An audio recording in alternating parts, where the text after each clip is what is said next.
Hi and welcome to The Winning Factor. I'm Alan Aitken, and on this show each week we take a look at some upcoming races in Hong Kong and try to isolate a point about the race that might be a path to finding the winner. Well, Saturday racing this week in Hong Kong ahead of the week leading into Champions Day, a mixed meeting, and the first race we're going to take a look at is race 6 on the dirt, where our winning factor is the trainer.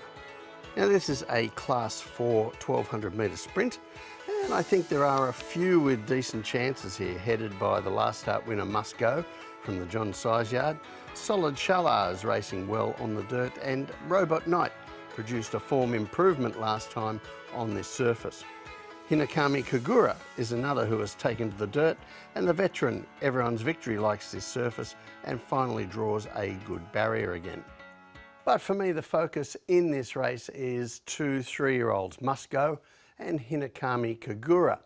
And let's take a look at Musgo when he tried the dirt for the first time. So this is race 553. He's in gate 3 with mauve colours and begins okay. But Brenton Avdulla, he's in no hurry and is content to follow a speed that is deceptively modest despite a couple looking for the early lead. He's happy to put Musgo in behind in the box seat, follow the rail and follow the pace before unleashing a strong sprint when they get into the stretch, and he accelerates clear to win with something in hand. Now, some of the other chances that I mentioned earlier for this race ran in a similar race about 30 minutes later on the same card, including Solid Sha and Robot Knight, and I thought it was an opportunity to compare the two by their times. So what you see here is a clue as to which of the races might have been the superior athletic effort. As you can see, the first 2 sectionals in these 2 races were within a few hundredths of a second of each other, leader to leader, but Musgo's race came down the straight 2.6 lengths faster than the other division, and I think that is telling us that that one is the race to follow of this pair. So now I want to circle back to Hinami Kagura, who I think might represent the biggest danger to Musgo in this race.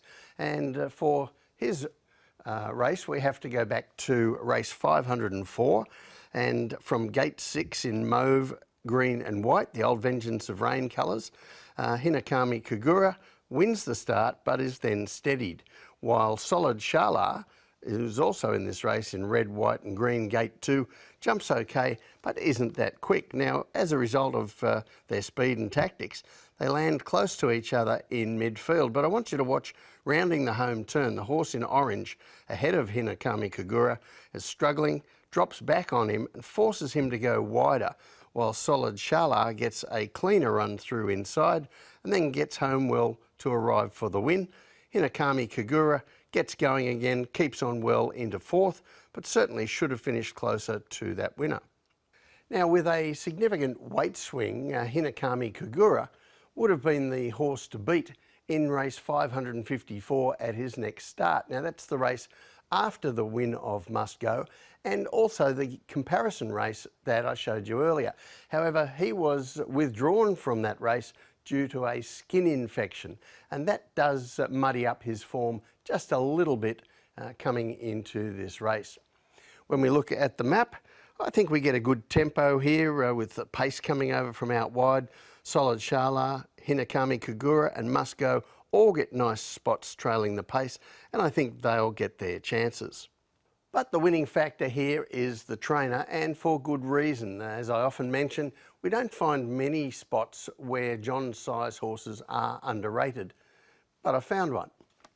Here you see the top 10 dirt trainers for this season. Now, nobody really thinks of John Size as a dirt trainer, and perhaps that is why there is value in his runners on this surface that we don't usually see on the turf. This season, he's clearly the standout dirt trainer in terms of wins, strike rate and performance versus market expectations. Now, a study over such a small sample can bring some anomalies, and the biggest one there is the absence of Frankie Law from that top 10.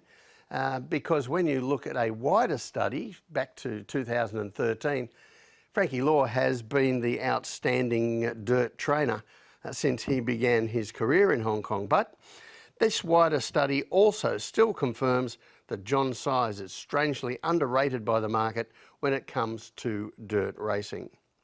So the tip from me in race 6 is Musgo, his winning factor, the trainer. Now his form alone, I think, entitles him to favouritism here, but I think we've seen that this is also an area on the dirt where we can get some value about the champion trainer, John Size. The other race I want to take a look at is race 8, where our winning factor is the trial. So this is a Class 3, 1200 metres, with a couple of interesting newcomers in Young Achiever and Better Link, a couple of recent winners this course and distance in Solid Impact and Prawns 11, and Ladies' Choice is always consistent, but a standout young sprinter here who will hold all the focus is Call Me Glorious. And after a brilliant debut win in Class 4, he went up in class theoretically into Class 3, but also practically, taking on a very promising 3-year-old himself in Ka Ying Rising at his latest outing. So let's take a look at that performance. And this is race 526, gate 10, and Call Me Glorious has pink colours, and unlike his debut, you see he gets the start a bit wrong this time, then has to work through the field using his natural pace before he's able to get to the lead. Once there, he gets no peace, matching motors with Ka Ying Rising for much of the race. They clear out in the straight for a duel, but eventually Ka Ying Rising gets the best of it.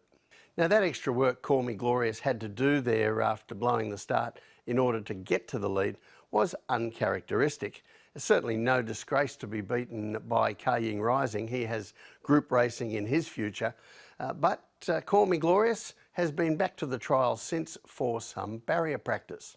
This is on April 9, and this time he's back to his old self. In those pink colours, he flies out to lead, and that's the last they see of him. Now, you might also be interested in the trial of newcomer Young Achiever here.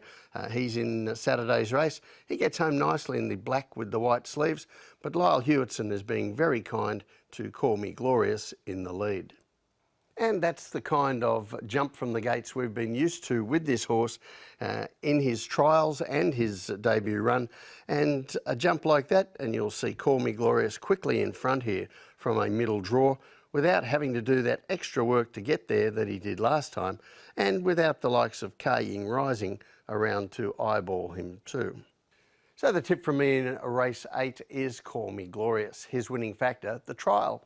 Now his form entitles him to clear favouritism here, but I think that trial really puts a sealer on it, showing that it was an aberration last time and that he'll do everything right on Saturday.